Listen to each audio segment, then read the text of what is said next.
FD बेकार है, बाकी जितने छोटे मोटे इन्वेस्टमेंट होते हैं वो सब बेकार है। सबको छोड़ करके स्मॉल कैप में एसआईपी कर दो। इसका लॉजिक समझाइए। पैसा एनपीएस में जाए, पोस्ट ऑफिस में जाए, कहीं भी जाए, इंश्योरेंस में जाए, वो सारा का सारा पैसा मार्केट में ही आ रहा है किसी के न किसी के थ्रू। तो बेहतर है कि हम ही डायरेक्ट मार्केट में लगा देते हैं। अच्छा, बैंक 8 ही क्यों देता है, 12 क्यों नहीं दे रहा है? कमा तो ज्यादा रहे वो। मान लो किसी की सैलरी 15,000 है, वो 2,000 रुपए महीना अफोर्ड कर सकता है, ठीक है, टर्म नहीं ले सकता वो, क्योंकि 25,000 उसकी सैलरी नहीं है। साल का उसने 24,000 भरा, साल का 24,000 भर करके उसको 10 लाख रुपए का इंश्योरेंस मिल जाता है। बेचारा अगले महीने नहीं रहा, सिर्फ 2,000 देने के बदले 10 लाख में चलो लाख रुपए चार्जेस काट लिए, 9 लाख रुपए तो परिवार को मिलेंगे। नहीं करना चाहिए, नहीं करना चाहिए, नहीं करना चाहिए। आप टीवी मीडिया रिंगटोन को देख करके सोचेंगे कि मार्केट में एक्शन लूं, तो सारे खबर टीवी पे झूठ आते हैं। कोई रसिया यूक्रेन नहीं हुआ है। He is ready to end the war with Ukraine, but the Russia-Ukraine war is supposed to be wrapping up. Michael, you and I have been talking about this since that February. That the American side is able to obtain a response from Russia. कोई मतलब बहुत तरह का षड्यंत्र चलता है, उसके वो मार्केट गिराने उठाने के लिए ही होता है। तो गोल्ड म्यूचुअल फंड्स नहीं खरीदना, नहीं खरीदना है।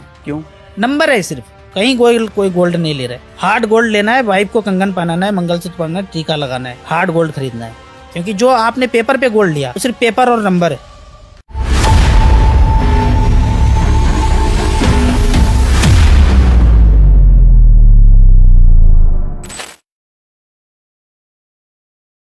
जैसे हम इन्वेस्टमेंट की बात करते हैं, एक शब्द उसके साथ जुड़ जाता है, डाइवर्सिफिकेशन। अपने पैसे को ज्यादा से ज्यादा डाइवर्सिफाई करके रखें, अलग अलग जगहों पर डाल के रखें। लेकिन आज जिनके साथ हम बैठे हैं, राजू जी इनका नाम है, और इनका फंडा सिंपल है कि अपने पैसे को स्मॉल कैप म्यूचुअल फंड में रखना सबसे अच्छा है। ये प्रॉपर्टी में की बात नहीं करते, गोल्ड की बात नहीं करते, स्टॉक्स की बात नहीं करते, ईटीएफ की बात नहीं करते, किसी चीज़ की बात नहीं करते। तो आज हमने बेसिकली इनके साथ म्यूचुअल फंड की बात करी है, इनका थॉट प्रोसेस समझा है, इन्वेस्टमेंट को लेके ये क्या सोचते हैं, कैसे समझते हैं, और मुझे लगता है इससे आपको सीखने को जरूर मिलेगा। सो देखिएगा पूरा डिस्कशन। तो राजू जी कैसे हैं आप? बहुत अच्छा सागर सर, बहुत अच्छा लग रहा है आपसे मिलकर। अरे वाह, धन्यवाद। बिहार सुल्तानगंज से हैं भाई साहब। सुल्तानगंज वही एरिया जहाँ से जल भर के एक बिहार के लोग बाबा धाम देवघर तक जाते हैं। बोल बम का नारा है, बाबा एक सहारा है। हाँ, और अभी इन्वेस्टर्स के लिए म्यूचुअल फंड एक सहारा है। म्यूचुअल फंड सहारा है, इन्वेस्टमेंट करते रहिए, पूरे जवानी को झोंक करके हाँ, एसआईपी म्यूचुअल फंड में पैसा लगाइए, कहीं लगाने की जरूरत नहीं है। आज डिटेल में आपसे म्यूचुअल फंड एसआईपी के बारे में समझूंगा मैं। आपसे सबसे पहले एक बात बताओ, आपने जैसे अपनी जर्नी बताई कि आप जॉब करते थे, और जॉब करने के साथ, अच्छा, जॉब में भी सैलरी आपकी 8,000 के आसपास हुआ करती थी, शुरुआती सैलरी। उसमें से 2001 का बात कर रहा हूँ मैं। हाँ, उसमें से आप 3,000 रुपए निकालते थे म्यूचुअल फंड में डालने के लिए। वो शुरुआत ये हुआ कि मेरी बेटी का जन्म हुआ, तो अब इंडियन कल्चर में है कि बच्चे का जन्म हुआ तो कुछ ना कुछ लायबिलिटीज लगता है कि भाई अब इन्वेस्ट करना है। पहले ना कर रहे थे, बच्चे ने बहुत कुछ करना है। तो थोड़ा सा अध्ययन किए तो पता चला कि कुछ एसआईपी चीज है जो अच्छा खासा रिटर्न मिलता है। तो वहां से 3,000 का एसआईपी हमने रिलायंस ग्रोथ में किया, जो अभी नाम बदल के निपॉन ग्रोथ फंड हो गया है। तो एक एसआईपी में मेरा 48-49 लाख रुपया है। 3,000 का एसआईपी अभी भी चल रहा है। एक एसआईपी में 48 लाख रुपए। हाँ, बीच बीच में थोड़ा थोड़ा टॉपअप भी किया, जैसे कि होता है ना, मार्केट गिर गया, मेरे अकाउंट में 25-30 हजार है, टॉपअप कर दिया। क्योंकि वो खोपड़ी थोड़ा सा लगाया कि एनएवी डाउन हुआ है, जैसे सोने का रेट गिरे, अभी जैसे मान लो 1.25 लाख रुपया है, 1 लाख हो जाए तो खरीदेगा कि बेचेगा? गिरा तो खरीदेगा। तो जैसे ही मार्केट गिरता था ना, तो मैं, मेरे अकाउंट में जो भी पैसा है मैं निपॉन ग्रोथ फंड में इन्वेस्ट कर देता था। तो ऐसे करके कुछ एसआईपी, कुछ लमसम करके मैं 9 लाख रुपया इन्वेस्ट किया हूँ 15 साल में। ओके। और बन कितना? शायद 48-49 लाख रुपया है अभी। टोटल म्यूचुअल फंड पोर्टफोलियो कितने का हो गया आपका? टोटल वैसे मेरा 1.5 करोड़ का तो हुआ था, लेकिन मैं कुछ सेल करके फ्लैट लिया हूँ अभी एक। अच्छा, तो 1.5 करोड़ का म्यूचुअल फंड पोर्टफोलियो आपने म्यूचुअल फंड में पैसा डाल करके पहले कमाया, और उस कमाए हुए पैसे से फ्लैट लिया जी। लोग क्या करते हैं, लोन लेकर के फ्लैट लेते हैं, और म्यूचुअल फंड पोर्टफोलियो तो उनका होता ही नहीं है। अभी यहाँ पे ना 2 कंसेप्ट है सर। जब आप पैसा इन्वेस्ट करते हैं तो उसमें ब्याज आपको मिलता है, और जब लोन लेते हैं तो आप अपने मेहनत का पैसा देते हैं, तो 2 गुने का अंतर है। वो 2 गुना का अंतर मैं 15 साल पहले कैलकुलेट करके अच्छा, इस बीच आसान नहीं था ये। वाइफ तो घर कब लेंगे, महाभारत होता था घर में, और मेरा खोपड़ी मैथमेटिक्स का कि भाई जब तक इतना पैसा ना हो जाए कि मैं पैसा दूं और घर हो जाए, तब तक घर नहीं लूंगा। अपने पैसे से लूंगा, लोन पे लूंगा अपने में। तो वो एक दृढ़ था, और जब पैसा हुआ और घर जो अभी लिया, और वाइफ इतनी खुश है कि इतना अच्छा घर चंडीगढ़ में, मतलब पहले लेता तो वैसा घर नहीं होता जैसा मैं अभी रह रहा हूँ। यहाँ पे मेरा एक सवाल है कि आपने म्यूचुअल फंड में इन्वेस्ट करा और उससे जो पैसा आया और उससे कैश में दे करके आपने घर खरीद लिया। कैश में लिया। लेकिन कैश में ना दे करके अगर आपने उसको लोन लिया होता, होम लोन लिया होता, तो होम लोन मिलता आपको 8% 9% के आसपास। लेकिन आप म्यूचुअल फंड में 12-15% कमा रहे हैं, तो 3% 4% फिर भी आप सरप्लस में होते। तो क्यों ना लोन लेकर के आपने घर लिया? देखिए सर, मैं हूँ बिहारी लड़का और मैथ में मेरा 98% मार्क्स है 12th में और 10th में 94, बिहार बोर्ड से? भागलपुर बिहार। हाँ। तो ये कैलकुलेशन मैं 15 साल पहले ही किया था कि मैं अगर 50 लाख रुपया लोन लूं तो मुझे ईएमआई चलो 44-45 हजार का ईएमआई देना पड़ेगा। ठीक है, लेकिन उसमें से मैं अगर 20,000 का एसआईपी कर लूं, ठीक है, 20-20 हजार का एसआईपी करता हूं 25 साल तक, 15% का, हालांकि क्या अगर मान लिया, ठीक मान लेते हैं, हाँ, तो 6.5 करोड़ रुपया बनता है। 6.5 करोड़, ठीक है, बनता है। मुझे पर्सनल पोर्टफोलियो पे 18% का सीएजीआर मिला है। ठीक है, लेकिन मैं कैलकुलेट उस समय भी 15 ही किया था। थोड़ा सेफ कैलकुलेशन करना है और भी सेव करना है तो 12-13 करना चाहिए। ठीक है, एज पर एमफी का गाइडलाइंस के अनुसार। फिर भी मान के चलते हैं स्मॉल कैप एग्रेसिव आपने लिया तो मिल जाएगा 15। तो यहाँ बना 6.5 और घर तो लिया नहीं है, रेंट पे रहा, 25-25 हजार रुपया निकालता रहा। और वो 50 लाख का फ्लैट उस समय कितने में मिलेगा जो मैं अभी लिया हूं अब, तो वो फ्लैट लगभग, जो फ्लैट 50 लाख का उस वक्त था, उस समय नहीं लिया, हाँ, अब 25 साल के बाद लूंगा। 25 साल के बाद वो 50 लाख का फ्लैट कितने का हो जाएगा? अगर फ्लैट का इन्फ्लेशन देखा जाए तो 4, 5, 6 ऐसे ही है, मैं 5 कैलकुलेट कर रहा हूँ। ठीक है, तो 1,70,00,000, 2 करोड़ मान लेते हैं। ठीक है, 2 करोड़ का फ्लैट में पैसा लगा दिया और उधर 6.5 या 6 बना था, तो 4 करोड़ आपके पास सरप्लस हो गया। इसको मैं फाइनेंशियल फ्रीडम बोलता हूँ। लेकिन अगर आपने लोन लेकर के ईएमआई पाल लिया होता तो आपको म्यूचुअल फंड में इन्वेस्ट करने का मौका नहीं मिलता और वो एक्स्ट्रा जो 4 करोड़ बन गया वो नहीं बन पाता। हाँ, बैंक जो एमबीए फाइनेंस और ये सब लगा के, खोपड़ी लगा के बैंक में आदमी लगाया है, वो आपको लोन आपको अमीर होने के लिए दे रहा है। आपको गरीब बनाने के लिए लोन दिया जा रहा है। लेकिन एक बात बताइए, चले 6 करोड़ रुपए बन गए, लेकिन 6 करोड़ बनने के बाद भी आप एक और लोन ले सकते थे, सिर्फ इसलिए क्योंकि 8% तो देना पड़ रहा है। अगर कैलकुलेशन देखा जाए तो होम लोन आपको 8% पे मिल रहा है, मार्केट में आप कह रहे हैं कि आपने 18% कमाया है, तो लगभग डबल आपने मार्केट से कमाया। वो पैसा जो आपके पास जो जमा हो गया है 1.5 करोड़ रुपए, उस 1.5 करोड़ रुपए को आपने बिल्डर को दे करके घर ले लिया। हाँ, उस 1.5 करोड़ रुपए को आप बिल्डर को नहीं देते, इन्वेस्टेड आप दे देते उस 1.5 करोड़ को म्यूचुअल फंड में ही पड़ा रहा था। म्यूचुअल फंड आपको वहां पर 18% कमा के दे रहा था, लेकिन बदले में आप लोन लेते, क्योंकि लोन के लिए आपको 8% देना पड़ता, तो बदले में फिर भी 10% का जो सरप्लस है वो आपकी कमाई लगातार होती रहती। देखिए, 2 चीज है, तो क्यों कैश में देना? होम लोन लेना बेटर नहीं है? नहीं बेटर है मेरे समझ से। 2 फेज होता है आदमी की जिंदगी में, एक होता है एक्यूमुलेशन फेज, एक होता है डिस्ट्रीब्यूशन फेज।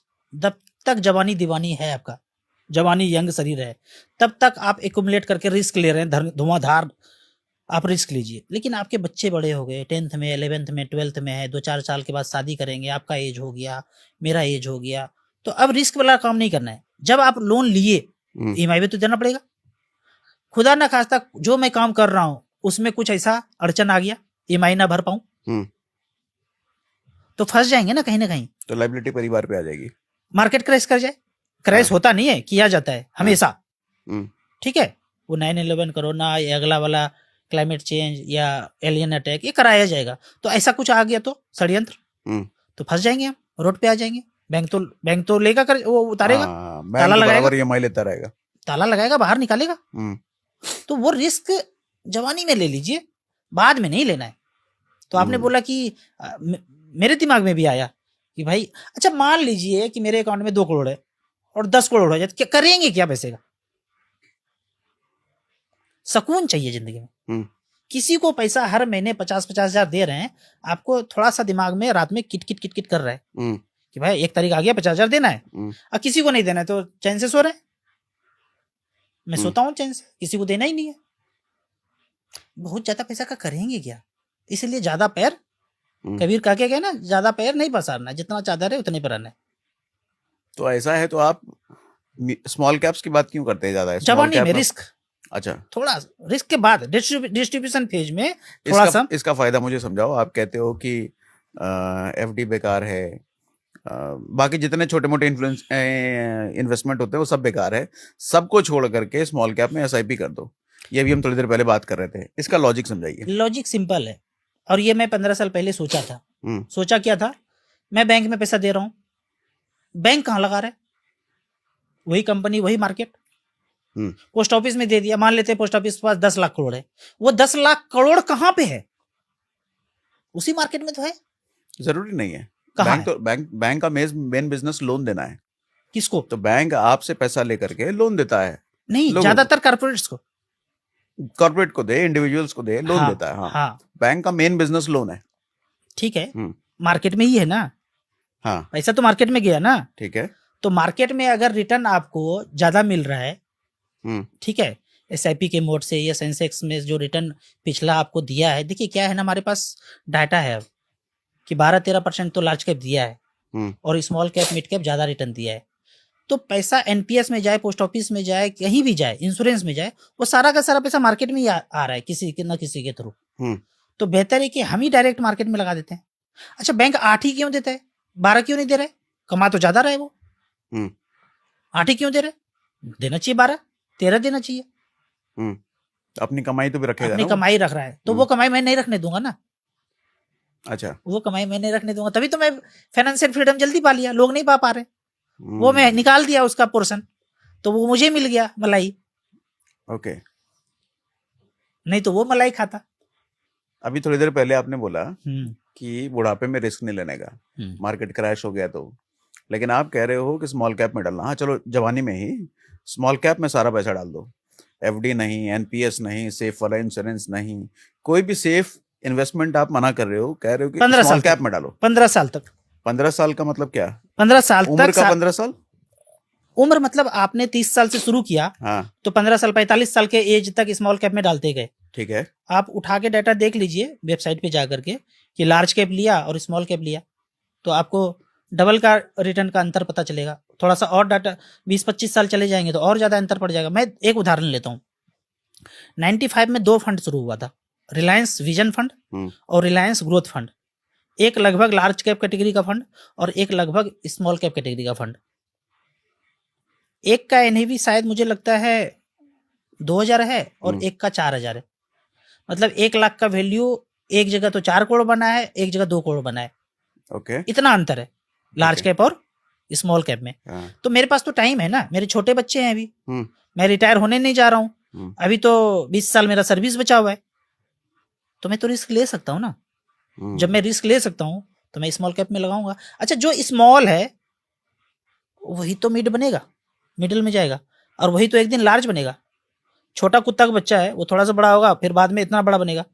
तो पहले ही बड़ा में आप लार्ज कैप में लगा दिए तो उसको ग्रोथ का चांस अब कम है। वो जितना फैलना था फैल चुका, एसबीआई का अकाउंट जितना खुलना था खुल चुका। लेकिन कोई आज नया बैंक आता है तो वो एक्सपेंड करने का कितना कोशिश करेगा, उसका अपॉर्चुनिटी ज्यादा है। तो स्मॉल ही मिड बनेगा और मिड ही लार्ज बनेगा। तो हम स्मॉल में लगा के इसलिए रखें कि मल्टीपल ग्रोथ हो सके। पैसे डूबने के चांसेस नहीं है स्मॉल कैप में? देखिए, डूबने का 2 अर्थ होता है कि कोई लेके भाग गया, जैसे सहारा हो गया, जेबीजी हो गया, कांड करा दिया, वो वाला तो रिस्क नहीं है। अच्छे खासे रेगुलेटर है, एमपी से भी, आरबीआई से रेगुलेटेड है, वो वाला रिस्क नहीं है। हाँ, रिस्क दूसरा है, मार्केट चालबाजी से क्रैश कराया जाता है ताकि हायर वैल्यूएशन पे बेच करके कोई मलाई खा लिया बड़े कारपोरेट्स, और लोअर वैल्यूएशन पे फिर से खरीद लिया। वो चालबाजी हम लोगों को समझा देते हैं। जैसे कोरोना के समय में समझ गए थे तो हमने सेल नहीं किया, फिर से लाइफ टाइम हाई हो गया। अभी आने वाले दिनों में क्रैश कराया जाएगा तो उसमें भी हम पहले से अवेयर हैं, इन्वेस्टर को भी अवेयर करेंगे। तो हमारे इन्वेस्टर गिरावट में पैसा डालते हैं, निकालते नहीं है। क्लाइमेट चेंज के नाम पे लॉकडाउन करके अगर मार्केट गिराया जाएगा तो हम लगाएंगे और इन्वेस्टर को भी लगाने बोलेंगे। कोरोना के समय में यही किया था। स्मॉल कैप्स भी बहुत सारे फंड्स हैं। किस तरह के स्मॉल कैप में फंड में इन्वेस्टमेंट? एकदम थंब रूल बनाया हूं मैं, जिसका AUM सबसे ज्यादा है। स्मॉल कैप में जिसका AUM सबसे ज्यादा है, Nippon growth fund, Nippon small cap हो गया, SBI स्मॉल कैप हो गया, HDFC, क्वांट, एक्सिस। ऐसा क्यों है? AUM ज्यादा होने से क्या फायदा है? बेहतरीन क्वेश्चन है ये। 2 फंड मैनेजर है, एक के पास 50,000 करोड़ है और एक के पास 10 करोड़ है, किसका सैलरी ज्यादा होगा? 50,000 करोड़ वाले का, अनुभव किसका ज्यादा होगा? 50 वाले का, काम कितना पहले पुराना किया होगा ये? 50,000 वाला और 5 करोड़ वाले को अभी नया है वो।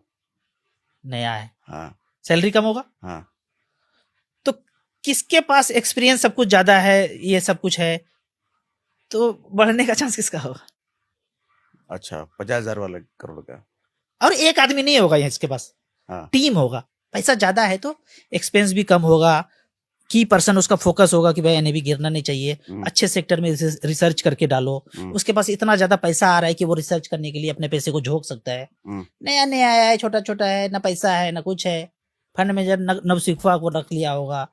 तो मैं तो भरोसा करता हूँ एयूएम पे। बेबी को बेस पसंद है, बेस ज्यादा होना चाहिए। बेबी को बेस पसंद है। मैं बोलता हूँ चैनल में ना भाई, बेबी को बेस पसंद, बेस एयूएम तगड़ा होना चाहिए। अच्छा, जब मैं शुरुआत किया था ना, रियली आप समझिए, बड़ा अच्छा क्वेश्चन पूछा आपने कि कोई 35% का रिटर्न दे रहा है, कोई 40% का रिटर्न मुझे दिखा रहा है, लेकिन मैं 20% वाले रिटर्न पे गया, निप्पॉन ग्रोथ फंड। एयूएम ज्यादा था, एनएवी उसका ज्यादा था, पुराना था। अरे वो 20, 30, 40 जो दिखा रहे हैं ना आपको 50% रिटर्न, वो 1 साल का रिटर्न दिखा रहा है। कभी भी 1 साल के रिटर्न पे किसी को फंसना नहीं है। 1 साल का रिटर्न, 1 साल के लिए थोड़ी पैसा लगा रहे हैं हम तो 20 साल के लिए लगा रहे हैं। तो 20 साल में बताओ ना किसने कंटिन्यूअस रिटर्न दिया है।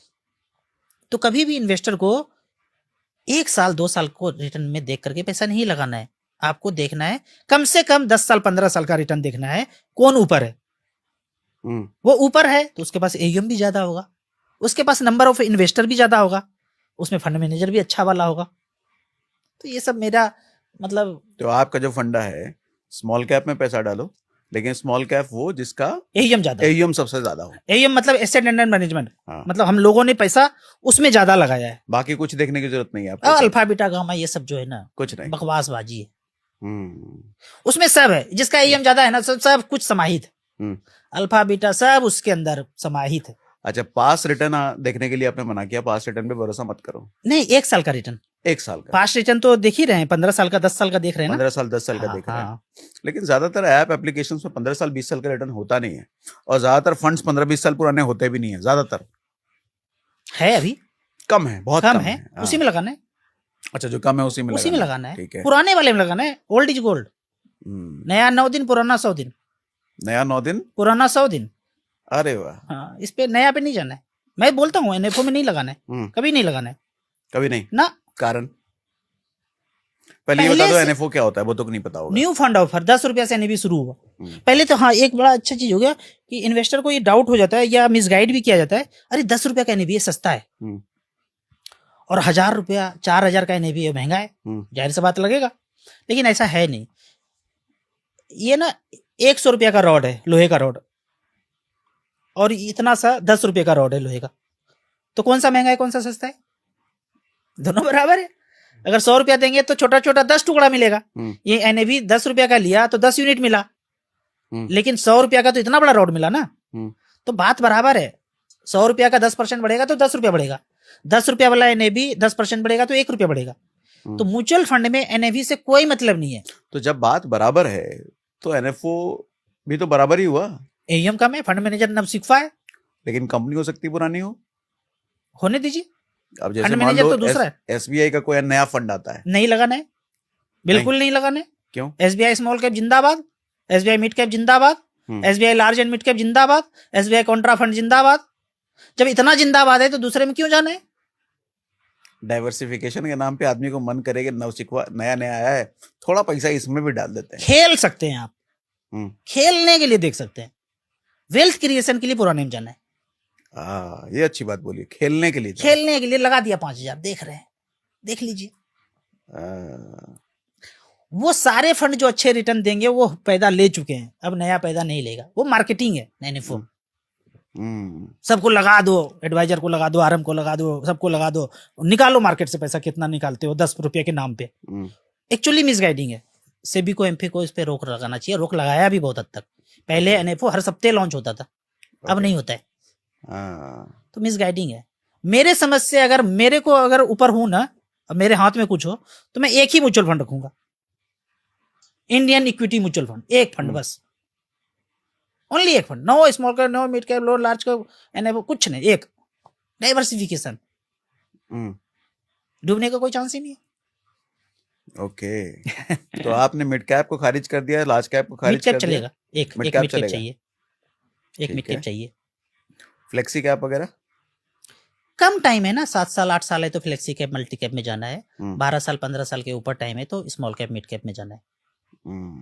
कम टाइम है तो बड़ा आपको सिंपल फंडा है मतलब। हाँ सिंपल ही है जिंदगी, हाँ। बहुत सिंपल है, ज्यादा लॉजिक लगाएंगे फंस जाएंगे। ETF करते हो आप? ETF बिल्कुल में भी इन्वेस्ट? नहीं, कभी नहीं, मना करते। क्यों? ETF मतलब डीमेट, हम्म, डीमेट खोला आपने, ETF लिया तो 1 लाख का 1,10,000 हो गया तो आप बेच देंगे, एज ए शेयर ट्रेडिंग करने लगेंगे उसको आप। म्यूचुअल फंड में अगर आप वेल्थ क्रिएशन के लिए आते हैं तो शेयर की तरह ट्रेड मत कीजिए उसको। डीमेट अगर मुझे आप दिखा दीजिए किसी ने ETF 15 साल होल्ड करके रखा है, मैं तो चैलेंज करता हूँ, कोई दिखा दो ETF 15 साल के लिए होल्ड करके रखा है। मैं तो SIP 15 साल के लिए होल्ड करके रखा हूँ। नहीं मैंने तो देखा है लोग करते हैं। हाँ नए इन्वेस्टर्स नहीं करते, जो मैच्योर हैं, जो एक समझते हैं आध वो कर करते देगा हैं। तो मतलब मैं SIP का तो करोड़ों इन्वेस्टर हैं जो बने हुए हैं, ETF में मुश्किल है होल्ड ये। ना करने की जहां तक बात है तो SIP ब्रेक करने का भी रेशियो, ये डेटा ही तो है, 90-70% कितना डेटा है, कितने SIP 3 साल से पहले ही टूट जाते हैं। देखिए वो सारे वही हैं जिसके पास एडवाइजर नहीं है, वो डायरेक्ट प्लान वाले हैं, हाँ जिनको कुछ भी नहीं पता है और उनको लगता है कि ये भी एक्सपेंस रेशियो की वजह से हम डायरेक्ट कर रहे हैं, बाकी कोई गाइडेंस नहीं मिलता है। मेरे जितने इन्वेस्टर हैं सबका अच्छा रिटर्न है और सब जब भी फोन करते हैं दुआ देते हैं मुझे। वो घर तो ETF में भी कोई एडवाइजर ना हुआ, इसकी वजह से आप कह रहे हैं? ETF पे आप खुद से डिसीजन लेके बेचने लगते हैं ना, फिर एज ए शेयर अच्छा। ट्रेडिंग करने लगते हैं उसको आप। अच्छा मान लो कोई मैच्योर है, वो समझ रहा है, तो वो क्यों ना ETF में करे? वो तो कुछ भी करे मैच्योर। ETF में आपको एक्सपेंस रेशियो भी तो कम लगता है। जो लोग मैच्योर है उसके लिए तो पॉडकास्ट है ही नहीं। हम तो साधारण आदमी को अमीर बना रहे हैं। जो ये अच्छी बेचारे बात है। 10,000 15,000 20,000 कमा रहे हैं उनके लिए, जिनके पास ज्यादा पैसा है उनको हमारा पॉडकास्ट देखेंगे, वो नहीं देखेंगे। हम साधारण आदमी को अमीर बना रहे हैं। मैं खुद 8,000 10,000 से सैलरी शुरू किया था, तो मैं तो अपने जैसा सबको देखता हूँ। लेकिन ETF में एक्सपेंस रेशियो भी तो कम होता है। देखिए सब बात सही है, लेकिन ये ETF आपको वो चीज बताना है और वो चीज करना है जो ज्यादातर लोग कर सके। मैं तो बोल रहा हूँ जिनके पास पैसा है, टाइम है, नॉलेज है, वो आप ETF क्यों, डायरेक्ट शेयर खरीदिए। उतनी भी नॉलेज नहीं है। हाँ उतनी भी नॉलेज नहीं तो SIP में जाइए। नहीं रुकता है लोग ETF में। आप बोले ना कि SIP बंद कर दिया इतने लोग, वो कौन किया? वो जो अपने से कर रहे हैं। हाँ वो जो अपने से कर रहे हैं वही कर रहा है, ऐसा बंद कर रहा है। डायरेक्ट प्लान ही बंद होते हैं, डायरेक्ट प्लान वाले ही बंद, क्योंकि उनके, मैं तो कहता हूँ डायरेक्ट प्लान इसलिए जल्दी बंद होते हैं कि लोगों के कंधे पे हाथ रखने वाला कोई नहीं होता जब मार्केट क्रैश होता हो। सर सबसे बड़ा क्रैश तो मैं कोरोना के समय में देखा हूँ। हाँ। मेरे 2 मित्र, अपने खास मित्र, मेरा बात ना मान करके और पैसा रिडीम किया था, और वो तब इसलिए किया था कि आज तक और ABP न्यूज देख रहे थे कि बोल रहे कि और गिरेगा और गिरेगा और गिरेगा। अरे कुछ नहीं गिरेगा भाई, कराया जा रहा है, गिराया जा रहा है, षड्यंत्र चल रहा है, मत रुक जाओ। वो 2 आदमी सिर्फ। वो न्यूज और मीडिया में इसलिए बोला जाता है कि और गिरेगा ताकि तुम बेचो, हम खरीदने लोग हाँ, तैयार है। कोई बड़ा वाला खरीदेगा। कोई तो खरीद रहा होगा ना, तभी बिक रहा है ना, नहीं तो ट्रांजेक्शन ही नहीं होगा। तो कोई तो खरीद रहा होगा ना, तो खरीदने वाला बैठा की स्टेटमेंट नहीं है, जब पूरी दुनिया बेच रही हो तो आप खरीदो। मतलब जब पूरी दुनिया डर में हो तो आप लालची बनो, और जब पूरी दुनिया लालची हो तो आप डर में आ जाओ। और डर क्रिएट किया जाता है, इसके लिए आपको थोड़ा सा और गहराई में जाना पड़ेगा, धीरे धीरे करके। डर क्रिएट किया जाता है, धीरे धीरे लोग जागरूक हो रहे हैं, ऐसी बात नहीं है सर। बहुत जागरूक हो रहे हैं। ये 2025 26 27 में ना बहुत लोग तेजी से जागरूक हो रहे हैं। घनघोर अंधकार के बाद उजाला ही आता है। वो कोरोना कुछ ऐसा ही दौर था। इमरजेंसी फंड के लिए क्या रिकमेंड करोगे? क्योंकि SIP स्मॉल कैप तो इमरजेंसी फंड के लिए है नहीं। देखिए जहां तक इमरजेंसी फंड का बात है ना, कि अगर 4-5-6 महीने का पैसा रखना चाहिए। हालांकि मैंने नहीं रखा। FD नहीं करते? मैंने कभी कुछ किया ही नहीं सिवाय SIP के। अच्छा। हाँ मेरे को जो सैलरी आता था, मैं खर्च बहुत कम करता था। एक चीज याद दिलाऊं, मैं अननेसेसरी खर्चा, मैंने कभी AC में ट्रेवल नहीं किया हूँ। मतलब अब करता हूँ AC फ्लाइट जो भी हो, पहले नहीं किया। मैं जोड़ता था, रेलवे स्टेशन पे चार्ट देखता था ऐसे करके, AC का, स्लीपर का ऐसे चार्ट बना हुआ है, आप पढ़ेंगे ना रेट चार्ट लिखा हुआ है, तो देखता था स्लीपर का 500 रुपया, AC का 1250, 2.5 गुना का अंतर रहता था। तो मैं कभी भी AC में ट्रेवल ही नहीं किया, जितना पैसा बचा सब SIP में इन्वेस्ट करता चला गया। वो 12-13 साल में मेरे को फाइनेंशियल फ्रीडम दे दिया। जो नौकरी करता था सब त्याग दिया, छोड़ दिया, और अपने मर्जी का कर रहा हूँ। ये नहीं कि पैसा कमाने के लिए मैं कुछ बता रहा हूँ यूट्यूब पे या इन्वेस्टमेंट कराने लगा। जो अंदर से आया, लगा कि समाज में ये पता ही नहीं लोगों को। लोग सहारा में फंस रहा है, JVG में फंस रहा है, कोई चिट फंड में फंस रहा है, और ये इतना बेहतरीन चीज लोग नहीं जानते हैं।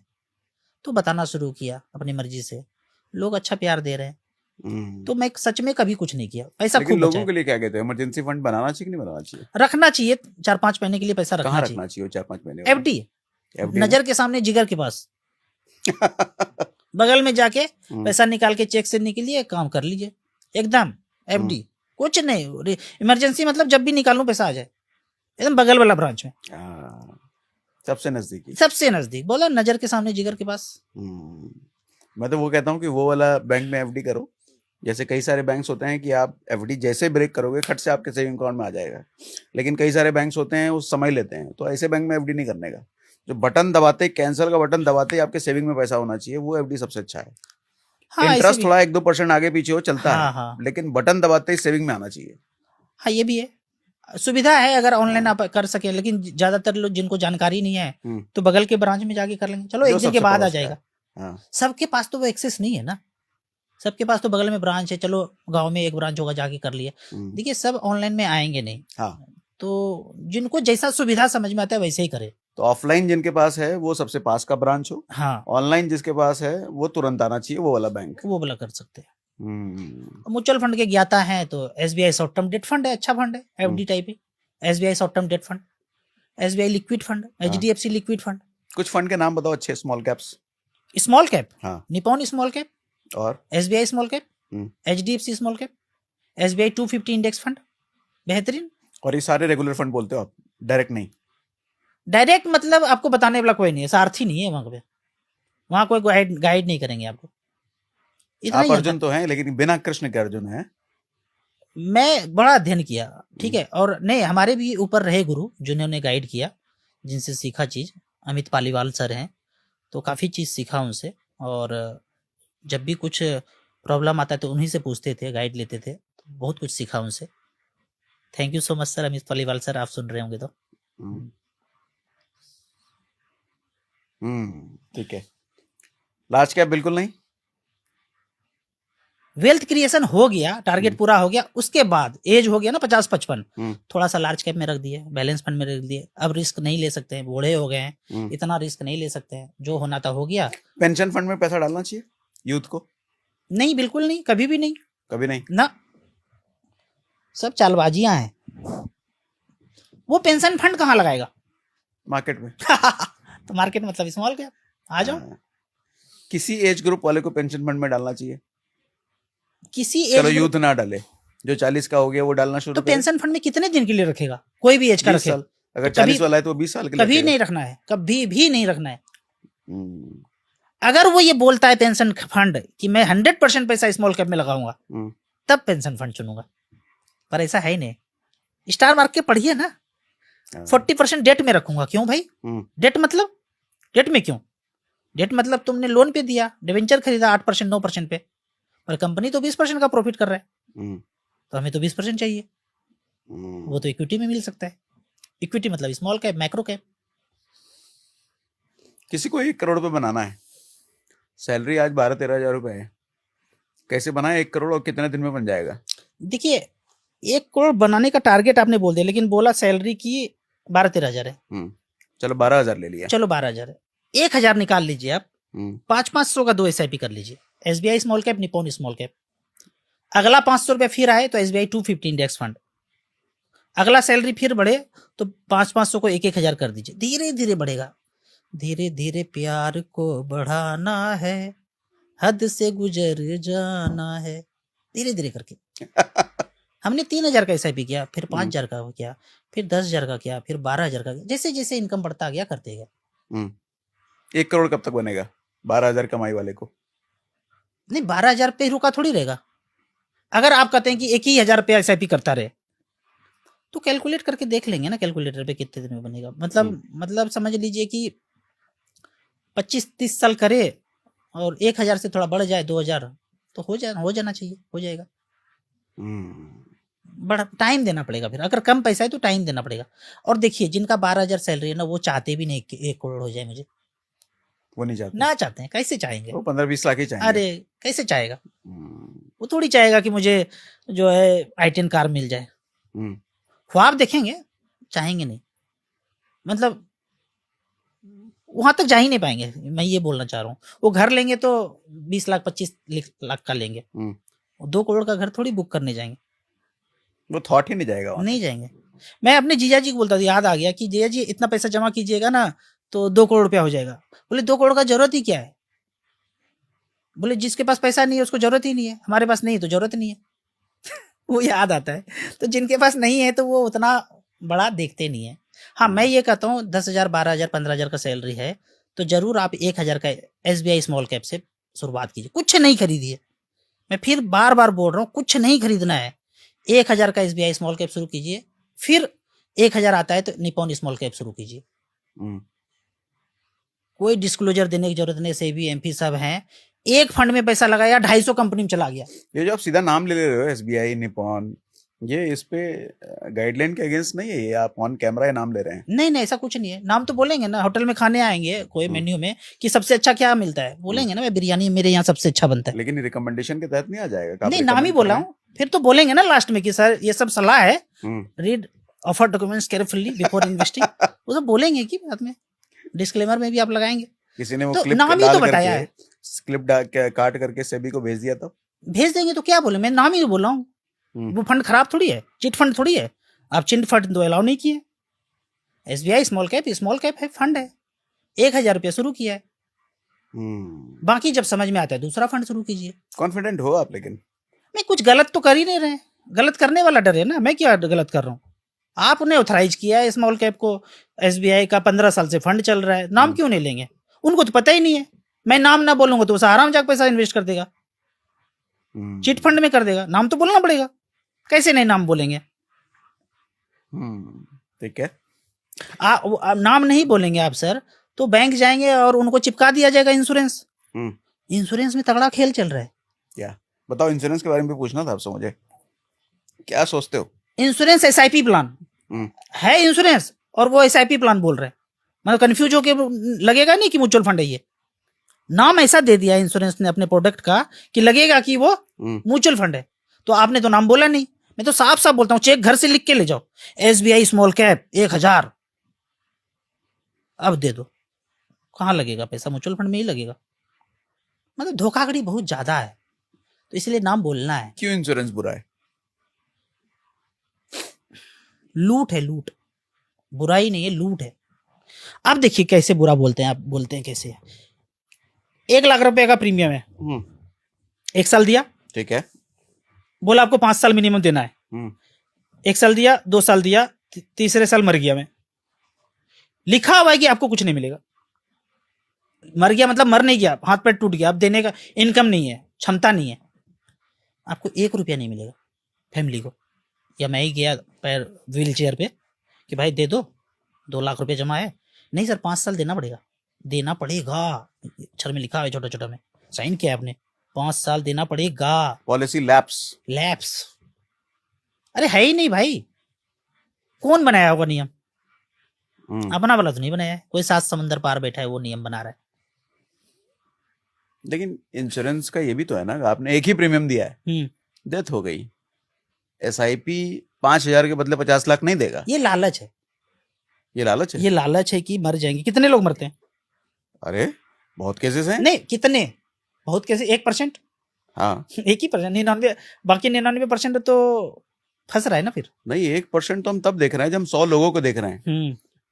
परसेंट में ही देखेंगे ना हम, 100 करोड़ लोग हैं तो वो ठीक है, लेकिन जो आदमी चला गया उसके परिवार के लिए तो वही 100% कितना इंश्योरेंस मिला? हाँ, अच्छा क्वेश्चन है आपका। जितने का भी दिया होगा, 10 लाख का 10 गुना ही मिलता है। मान लो 10 लाख का। हाँ, क्या होगा 10 लाख को? 10 लाख दे दिया फैमिली को, क्या होगा उससे? उस SIP से तो बेटर ना है। जो मैं किया हूं मैं आपको बताता हूँ। खेल चालबाजी में फंसना नहीं है, चालबाज इन्वेस्टर को बनना है। मैं 4,500 रुपया साल का देता हूँ, 50 लाख का इंश्योरेंस है। ठीक है, मैं मरूंगा तो मेरी वाइफ को कितना मिलेगा? 50 लाख, दिया कितना? 4,500 महीने का। 6 साल से दे रहा हूँ, या 7 साल 8 साल हो गया, याद नहीं है, मैं मरा नहीं हूं अभी तक, तो वो मेरा 4,500 करके 8 साल खत्म हो गया। जैसे कार इंश्योरेंस आप कराते हैं, 10,000 साल का देते होंगे प्रीमियम, तो 10 साल कार को टक्कर नहीं लगा तो पैसा तो गया आपका। तो वैसे ही टर्म इंश्योरेंस में मैंने 8 साल पैसा दिया, 4,500 करके, वो मेरा खत्म हो गया, मरा तो नहीं मैं। जिस दिन मरूंगा 50 लाख मिलेगा, नहीं मरूंगा तो वो पैसा खत्म हो जाएगा, तो वेस्ट है, वेस्ट है, जैसे कार में वेस्ट है। तो नहीं लेना चाहिए इंश्योरेंस, टर्म प्लान लेना चाहिए। अच्छा, टर्म लेना चाहिए। हाँ, चलो, इंश्योरेंस का मतलब टर्म प्लान, वो रेगुलर प्रीमियम वाला नहीं। लेकिन एक बात बताओ, टर्म की भी तो सीमा है। आपकी सैलरी अगर महीने का 25,000 रुपये नहीं है तो आपको टर्म मिलेगा ही नहीं। तो 25,000 से जिसकी कम की सैलरी है उसको इंश्योरेंस नहीं चाहिए? एक बात सिंपल जान लीजिए आप, अगर आपको टर्म नहीं दिया जा रहा है और आपको फिर इंश्योरेंस दिया जा रहा है तो आपको अच्छे से काटा जा रहा है। 2 तरह का होता है ना, झटका और हलाल, तो हलाल किया जा रहा है। नहीं तो ऑप्शन क्या है? किसी की नहीं सैलरी लेंगे 15,000 है, नहीं लेंगे, वो इतना ही इंश्योरेंस दे रहा है कि जितने से ज्यादा पैसा आपका काट रहा है वो इंश्योरेंस ले ही ना, जिसकी सैलरी 15,000 है। जिसको टर्म प्लान नहीं मिल रहा है वो इंश्योरेंस नहीं लेना है, ये बोल रहा हूं मैं। तो मतलब अपने कल को कुछ हो गया उसको तो परिवार के लिए कुछ ना करे वो? नहीं, पैसा इतना जमा हो जाएगा ना कि आपको उसी से हो जाएगा। देखिए, मैं समझिए बात, आपने बोल रहे हैं कि उनको 50 लाख का इंश्योरेंस नहीं मिलेगा, भाई एलिजिबल नहीं है। आप कह रहे हैं कि 25,000 रुपया सैलरी है तो 15,000 का प्रीमियम बना लो, या 25,000 का प्रीमियम साल का बना लो, तो 5 लाख का इंश्योरेंस दे देंगे। पर वो मैच्योरिटी पे पैसा इतना कम मिलेगा ना, वो ज्यादातर पैसा मोर्टेलिटी चार्ज में काट लेगा वो। जैसे कि 25,000 मैं प्रीमियम दे रहा हूँ, 25,000 आप प्रीमियम दे रहे हैं, मैंने ना 10 लाख का इंश्योरेंस लिया और आपने 1 करोड़ का इंश्योरेंस ले लिया, लेकिन मैच्योरिटी के बाद 20 साल के बाद पैसा आपको कम मिलेगा, मुझे ज्यादा मिलेगा, क्योंकि मैंने 10 लाख का ही इंश्योरेंस लिया और आपने 1 करोड़ का लिया, तो 1 करोड़ का मोर्टेलिटी चार्ज ज्यादा कटेगा और मेरा कम कटेगा। सर, चार्जेस कटने की वजह से क्या इंश्योरेंस, जब एग्जांपल समझाता हूँ, मान लो किसी की सैलरी 15,000 है, वो 2,000 रुपये महीना अफोर्ड कर सकता है, ठीक है, टर्म नहीं ले सकता वो, क्योंकि 25,000 उसकी सैलरी नहीं है। साल का उसने 24,000 भरा, साल का 24,000 भर करके उसको 10 लाख रुपए का इंश्योरेंस मिल जाता है। बेचारा अगले महीने नहीं रहा, सिर्फ 2,000 देने के बदले 10 लाख में चलो लाख रुपए चार्जेस काट लिए, 9 लाख रुपए तो परिवार को मिलेंगे। नहीं करना चाहिए, नहीं करना चाहिए, नहीं करना चाहिए। इस पे मैं डिटेल में बात करूंगा अगर, तो सिंपल बात है, बहुत अध्ययन किया हूं मैं, जिसको टर्म प्लान अलाउ नहीं है वो इंश्योरेंस ना ले, उसको एक्चुअली काटा जा रहा है। तो क्या ले वो? एसआईपी करते परिवार की सेफ्टी कैसे करे वो? सेफ्टी इनकम बढ़ाए अपना, इनकम बढ़ा के टर्म प्लान पे आए। समय लगेगा ना, कोई बात नहीं, समय लेगा, समय देंगे, इनकम बढ़ाएंगे, टर्म प्लान तक आएंगे 50 तो लाख। आप कुछ ऐसा नहीं कह रहे कि बाइक पे अगर चल रहे हो, आपके पास अगर हायाबुसा जैसी बाइक नहीं है, फिर हेलमेट खरीदने में कोई फायदा नहीं है। अगर कोई स्कूटी पे चल रहा है क्योंकि उसके पास कम पैसे हैं, देखिए, या कोई 50,000 की मोपेड पे चल रहा है, उसके पास कम पैसे हैं, तो हेलमेट वो खरीदे ही ना। नहीं, ऐसा बात नहीं कह रहा हूँ कि क्योंकि इंश्योरेंस हेलमेट होता है ना। इतना ज्यादा कैलकुलेट करके लोग इंश्योरेंस में बैठे हुए ना, कि प्रॉफिट जनता को नहीं जाता है। आप सोचेंगे कि इंश्योरेंस हमारे लिए है, प्रॉफिट कौन कर रहा है? कंपनी। कंपनी तो खुली प्रॉफिट के लिए है। हाँ, तो लेकिन इंश्योरेंस एक प्रोडक्ट है, उस प्रोडक्ट का फायदा लोगों को भी मिलेगा। नहीं, मैं डिफर करता हूँ। देखो, सारे अगर मर जाएंगे तो इंश्योरेंस कंपनी नहीं चल पाएगी। इंश्योरेंस कंपनी को भी पता है कि अगर वो 100 इंश्योरेंस बेच रहे हैं तो 100 लोग नहीं मरेंगे, लेकिन जो 2 लोग मरेंगे उसको तो उसका फायदा मिलता है ना। लोग इंश्योरेंस लेते ही इसलिए हैं कि मर जाएं, किसी की इच्छा नहीं होती, लेकिन अगर मर गए तो परिवार नहीं, ये मिसगाइड है। हम कहते हैं LIC इतने सालों से चल रहा है, तो क्या लगता है आपको, LIC में ज्यादातर लोगों को फायदा हुआ है या ज्यादातर लोगों को नुकसान हुआ है? सर, नुकसान तो उनको हुआ होगा जिन्होंने पॉलिसी अपनी लैप्स करवाई होगी। चला लिया तो कैसे नुकसान होगा? ट्रेडिशनल प्लान में देख लीजिए, 50,000 साल का दिया, मिला जुला के मूलधन मिल जाता है बाद में, क्योंकि मोर्टेलिटी चार्ज में इतना ज्यादा पैसा कट जाता है। मैं बहुत कैलकुलेट किया हूँ इस पे, कि जिसको टर्म प्लान नहीं मिलता लेना ही नहीं है। मैं हमेशा अडिग हूँ इस बात पे, बहुत कैलकुलेशन किया हूँ मैथमेटिक्स इस पे मैं, क्योंकि फिर भगवान भरोसे छोड़ देंगे सच में। और ना मरे तो पैसा SIP में कितना बना देगा? अगर ना मरे तो ना, हाँ, ना मरने के केस में तो इंश्योरेंस है ही नहीं। इंश्योरेंस तो इसीलिए लिया जाता है कि अगर मर गए तो टर्म प्लान ही लेना है। टर्म के लिए एलिजिबल नहीं है, सैलरी नहीं है, क्यों नहीं एलिजिबल है? आवाज उठाएंगे कि भाई 10 लाख का टर्म प्लान दो, आवाज उठाओ। 10 लाख का टर्म प्लान मिलता नहीं है। मिलना चाहिए ना, मिलना चाहिए, लेकिन हाँ। आज नहीं मिल रहा ना। आवाज उठाएंगे हम लोग पॉडकास्ट के थ्रू। करना चाहिए भाई, IRDA कीजिए आप 10 लाख का टर्म प्लान।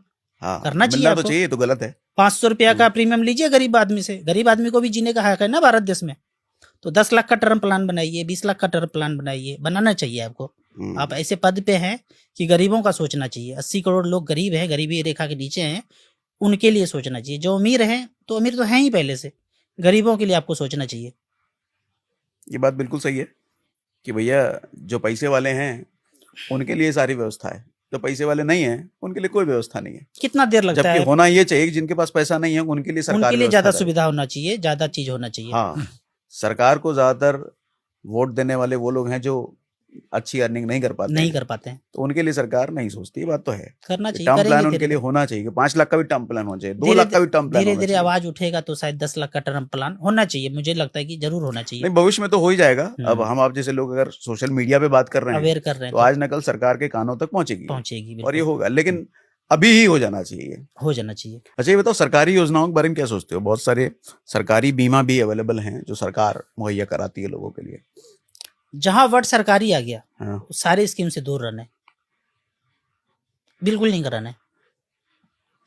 ये आप अपने लिए बोल रहे हो या उनके लिए बोल रहे हो जिनकी सैलरी 10,000 रुपए है? सबके लिए वो भी ना ले। ना, कोई भी सरकारी योजना में नहीं। जो भी चेंज होगा हम्म, वो धीरे धीरे टाइट ही होगा। जैसे कि शायद 2 लाख का इंश्योरेंस है कुछ चीज में, हम्म, और कितना 400-500 रुपया साल का कटता है। हम्म। तो प्रधानमंत्री का कोई योजना प्रधानमंत्री है? कोई योजना है, बीमा योजना है, तो आप देखेंगे कि गरीब तबके के लोग जिनके अकाउंट में 500 था कट गया, या नहीं था तो मिनिमम बैलेंस चार्ज करके कट गया और हैवी पेनल्टी आ गया, और वो पैसा दे नहीं पाया, पता भी नहीं था कैसे कर दिया क्या पता, और कोई मर गया गलती से तो उनकी वाइफ और फैमिली मेंबर कितना चक्कर काटा है ये भी पता करके देखना पड़ेगा। और पैसे मिलते नहीं है, मिलते नहीं है। तो मैं तो बोलूँगा दूर रहने के लिए, नहीं लेना है। लेकिन कुछ लोगों को नहीं मिलते हैं, लेकिन उन कुछ लोगों के लिए चक्कर में क्या सारे ही ना ले? सिर्फ यही रीजन है ना लेने का? कोई मैं और भी कहता हूँ रीजन है? देखिए सब ले, हम्म, लेकिन आप एड्रेस कीजिए चीजों को। मतलब मिनिमम बैलेंस चार्ज क्यों कट रहा है? नहीं कटना चाहिए ना। पैसा नहीं है तो हमें समझ में नहीं आता मिनिमम बैलेंस। मान लो उनके अकाउंट में 4,000 है, आपने ECS हिट कर दिया 500 का, नहीं है तो फोन करो ना भाई, सर 400 रुपया 100 रुपया डालिए ना, लगाओ ना एम्प्लॉय, दो ना मैसेज। आप खट से ECS बैलेंस चार्ज काट रहे हो, पहुंच चार्ज काट रहे हो, कैसे क्यों? यही कारण है सरकारी योजना डालने का, और भी कुछ? मतलब ये अगर हो जाए तो चार्जेस नहीं कटेगा, जब होगा तो पैसा डाल देगा वो 500 रुपया। और हस्बैंड चला जाए तो चक्कर ना काटना पड़े, खुद एम्प्लॉई आए, एक बार फोन कर दे कॉल सेंटर कि हमारे पति एक्सपायर कर गए हैं, भाग भाग के एम्प्लॉई आए और सारा कार्रवाई उनके घर पे जाके करे। अच्छा, मुश्किल काम है क्या? नहीं, मुश्किल नहीं है। KYC घर पे जाके, जिसका पति मर गया, बैंक से एम्प्लॉई आए और सब कुछ घर में करे और उनको चेक घर पे दे, क्या कंपनी का बड़ाई नहीं होगा, इज्जत नहीं देने होगा? की नियत नहीं होती ना कंपनियों की, हाँ, फिर ना देना तो पड़े। चालबाजी से बचना पड़ेगा ना, बचाना पड़ेगा ना। हमारा आपका तो यही काम है ना, साधारण इन्वेस्टर को बचाना है।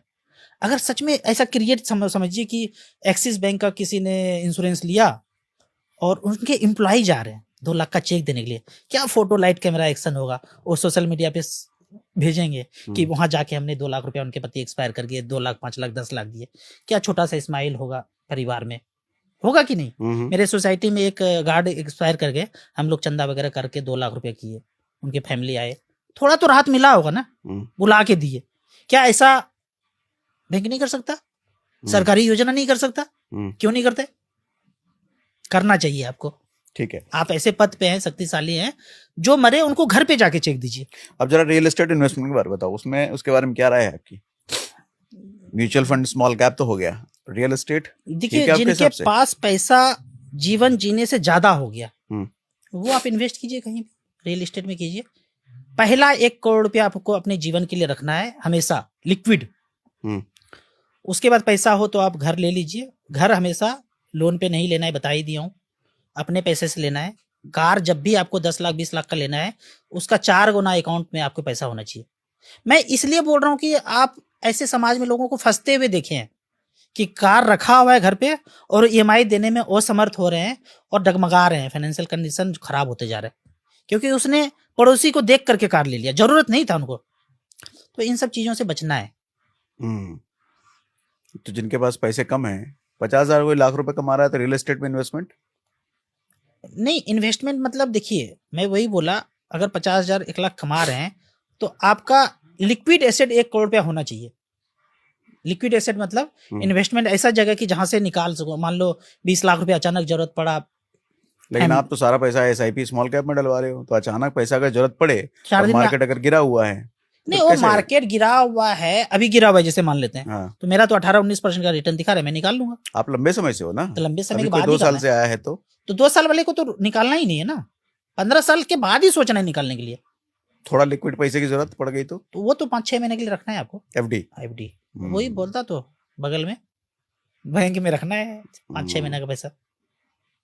ठीक है, लेकिन रियल एस्टेट में रीट भी तो है, पैसे कम हैं फिर भी आप रियल एस्टेट में कर सकते हो, 500 रुपए महीने से हो सकता हो जाता है क्या रियल हो एस्टेट जाता में है? इन्वेस्टमेंट रीट के जरिए। नहीं, ये सब नया कैटेगरी पे, मैं बोला ना, नया 9 दिन पुराना 100 दिन, हम्म, जो पहले से चल रहा है उसी में इन्वेस्ट करना है। होने दीजिए ना ट्रैक रिकॉर्ड ही सबका, करेंगे बाद में, इतना जल्दी बेचैन नहीं होना है।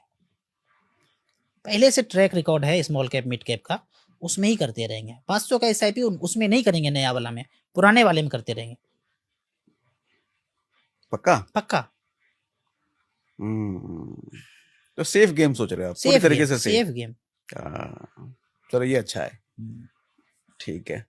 एसआईएफ अभी भी लॉन्च हुआ है, उसके बारे में क्या सोचते हो? इंटरेस्टिंग प्रोडक्ट लॉन्च किया है, मतलब सेबी ने जो किया है, पर ये बताओ अपनी भाषा में एसआईएफ क्या होता है? एसआईएफ स्पेशलाइज्ड इन्वेस्टमेंट फंड बनाया है। जो लोग ट्रेडिंग करते हैं, एफएनओ खेलते हैं, फ्यूचर एंड ऑप्शन, तो म्यूचुअल फंड तो उनके लिए था कि भाई ट्रेडिंग हम करना नहीं है, सीधा म्यूचुअल फंड लगा दिया, कोई ट्रेडिंग का मतलब नहीं। लेकिन जो लोग बोलते हैं कि नहीं म्यूचुअल फंड तो मुझे करना ही नहीं है, स्लो है, क्या रिटर्न मिलता है 15-16%, हम तो ज़्यादा कमाने वाले हैं, फ्यूचर एंड ऑप्शन करके पैसा कमाएंगे, तो उनके लिए बोलते हैं कि आप मिनिमम 10 लाख रुपए आपको इन्वेस्ट करना है, और आप नहीं करेंगे ट्रेडिंग वन टाइम, 10 लाख रुपए मिनिमम वन टाइम। और अगर एसआईपी करना है तो 10 लाख के बाद 10,000 का मिनिमम कर सकते हैं, 10 लाख के बाद एडिशनली। तो आपसे पैसा लेके फंड मैनेजर वो एफएनओ में लगा रहे हैं। मतलब म्यूचुअल फंड में अगर आप इन्वेस्ट करते हैं तो ऑप्शन में तो पैसा नहीं लगा सकते हैं, अलाउ नहीं है। लेकिन एसआईएफ एक ऐसा कैटेगरी सेबी ने लॉन्च करवाया है जहां फंड मैनेजर ऑप्शन में भी लॉन्ग शॉर्ट कर सकते हैं। लॉन्ग तो म्यूचुअल फंड हो गया, शॉर्ट कर सकते हैं, शॉर्ट करके पैसा गिरते हुए मार्केट में भी पैसा इन्वेस्टर के लिए बनाया जा सकता है। इसके लिए एसआईएफ है। तो जो लोग ट्रेडिंग करके, मान लो 50 लाख का पोर्टफोलियो है, तो आप 10 लाख रुपया वहां से निकाल करके एसआईएफ में लगा दीजिए, 1 साल इंतजार कीजिए, देखिए कि एसआईएफ क्या रिटर्न दे पा रहा है, फंड मैनेजर एक्सपर्ट क्या कर रहे हैं, और आप जो खुद से कर रहे हैं 9:30 बजे से लेके 3 बजे तक, वो क्या कर पा रहे हैं। मतलब एसआईएफ वो चीज हो गई कि एक तरफ आप खुद ट्रेडिंग ना करके अपना पैसा एसआईएफ में डाल दो, वहां जो फंड मैनेजर बैठा होगा वो आपके बिहाफ पर ऑप्शन ट्रेडिंग करेगा, वो करेंगे, और वो ऑप्शन ट्रेडिंग करके आपके पैसे पे रिटर्न बना के देगा। तो आप खुद ट्रेडिंग के लफड़ों से दूर बच हो गए, गए। आपको सीखने की जरूरत नहीं है। आप डालो उसमें, एक फंड मैनेजर आपके बिहाफ पे ऑप्शन ट्रेडिंग करेगा जी। क्वांट का एसआईएफ आया, इक्विटी एसआईएफ अच्छा है, और भी है, आप अध्ययन करके देखिए। तो 10 लाख रुपया एक बार लगाएंगे तो अमीर ही लोग होंगे। इसमें ज्यादा रिस्क नहीं हुआ कंपैरेटिवली म्यूचुअल फंड? मैं तो उन्हीं लोगों को बोल रहा हूँ जो ट्रेडिंग कर रहे हैं, वो रिस्क तो ऑलरेडी समुद्र में घुसे हुए हैं। वो नहीं, म्यूचुअल फंड वालों को अट्रैक्टिव लग रहा है ऑप्शन ट्रेडिंग करना, चाह रहे हैं, बस डर है, जा नहीं रहे। नहीं, जिनके पास ज्यादा पैसा है, 50-60 1 करोड़ का पोर्टफोलियो है, वो 10 लाख रुपया लेके देख सकते हैं। कोई रिस्क ऐसा, मतलब रिस्क तो फंड मैनेजर कर रहे हैं ना, जो भी कर रहे हैं, आपको तो इन्वॉल्व नहीं है ना। देखिए रिस्क आपको तो तब प्रतीत होता है ना, आप ही के पैसे तो ले रहा है।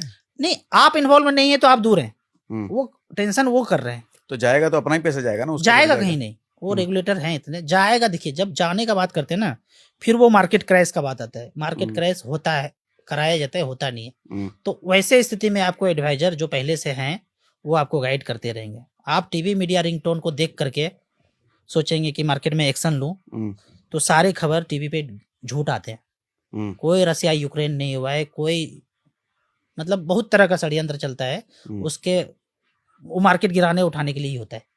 उस सबसे दूर रहेंगे, और वो ये सब फंड मैनेजर सबको पता होता है। ओके, खेल पता होता है ऊपर वाले को। कि मार्केट में इस तरह से चाल चल रहा है। जिस तरह से टीवी एंकर बताते हैं ऐसे फंड मैनेजर को बोलते सुना है आपने? क्या? बेचो खरीदो ऐसे सुना है? फंड मैनेजर नहीं बोलेंगे ऐसे। नहीं, फंड मैनेजर नहीं बोलते, नहीं बोलते हैं क्योंकि एनालिस्ट उनको बोलते हैं। हाँ वो बोल सकते हैं ऐसे ही, क्योंकि उनका काम है कि ऐसे ऐसे करो तो भाई जितना ट्रेडिंग होगा उतना वॉल्यूम उतना पैसा चार्जेस चलता जाएगा। तो फंड मैनेजर का रोल थोड़ा सा ऊपर है, तो जरूर उस पर भरोसा करके 10 लाख रुपया जो ट्रेडिंग में है, जिनका पोर्टफोलियो ज्यादा है या म्यूचुअल फंड में भी पैसा ज्यादा है, थोड़ा सा रिस्क और एक्स्ट्रा ले सकते हैं, तो 10 लाख रुपया लगा करके SIF में देखा जा सकता है। पर्सनल लेवल पे स्टॉक में इन्वेस्टमेंट करते हो? बिल्कुल नहीं, दूर हो। खुद भी नहीं करते? नहीं करते, कोई स्टॉक नहीं खरीदा? कोई स्टॉक नहीं खरीदा आज तक, पता ही नहीं है, नॉलेज भी नहीं है सच में। अच्छा। देखिए कौन सा कंपनी को सत्यम बना दिया जाएगा, कौन सा कंपनी कब चला जाएगा, लार्ज कैप धूल चाटने लगेगा, किसी को कुछ, सब चालबाजियां हैं। तो उस चालबाजियां से दूर रह करके देखिए, मैं बोलने जा रहा था कि 1,000 रुपया का आप म्यूचुअल फंड लेते हैं, स्मॉल कैप लेते हैं, तो 200-250 कंपनी में पैसा चला जाता है। ठीक है। 2 स्मॉल कैप लेते हैं तो 500 कंपनी में आपका पैसा चला गया।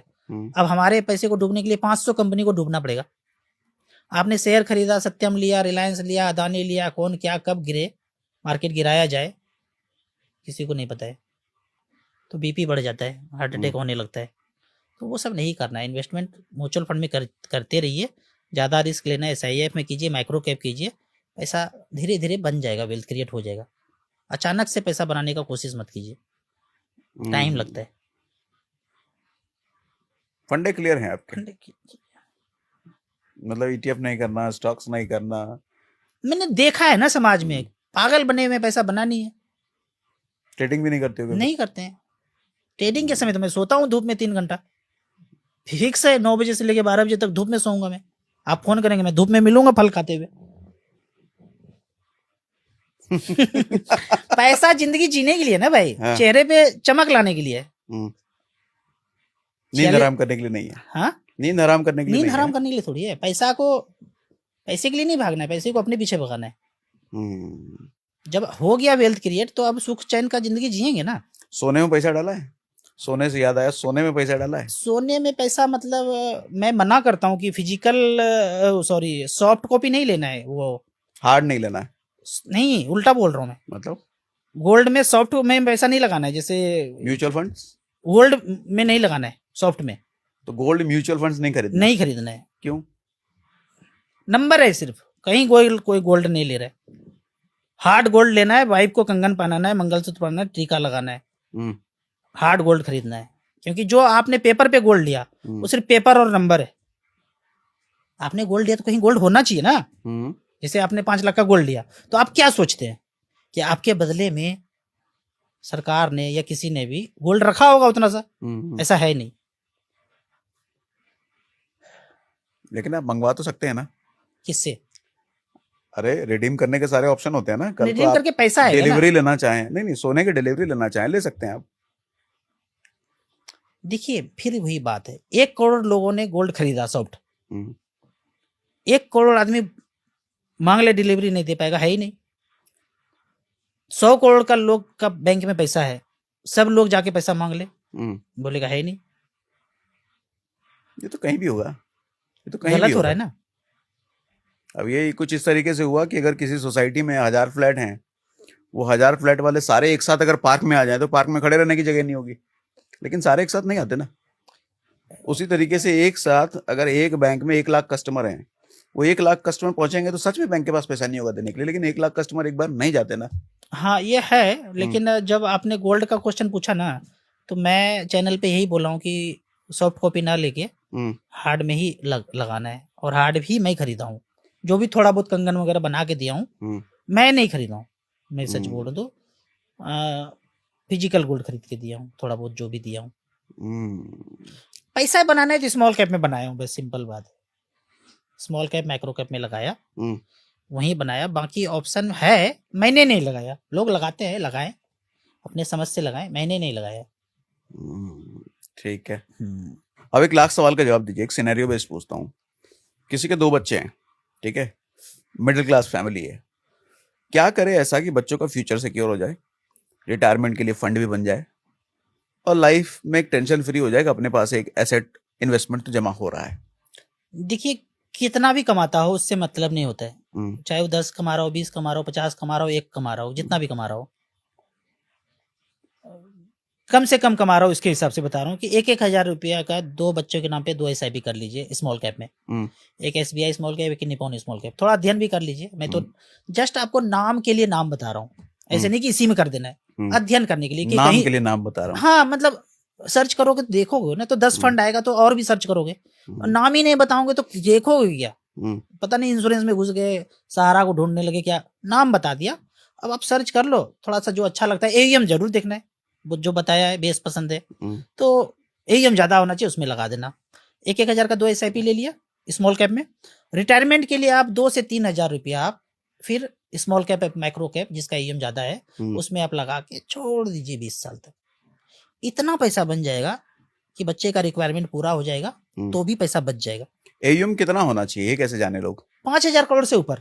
5,000 करोड़ से हाँ। ऊपर। स्टार SIP वेबसाइट है हमारा खुद का, starsip.in ऐप भी है, उसमें जाके देखेंगे आराम से सारा ऐप में AUM सेलेक्ट करना है और उसमें जाके जाना है जिसका AUM ज्यादा है। ठीक है, बहुत सारी वेबसाइट हैं, AUM को देखना जरूरी है। ठीक है, बढ़िया लगा राजू जी आपसे बात करके। आप क्लियर, फंडे आपके क्लियर हैं, ये अच्छा है। Thank you, thanks for coming. Thank you so much.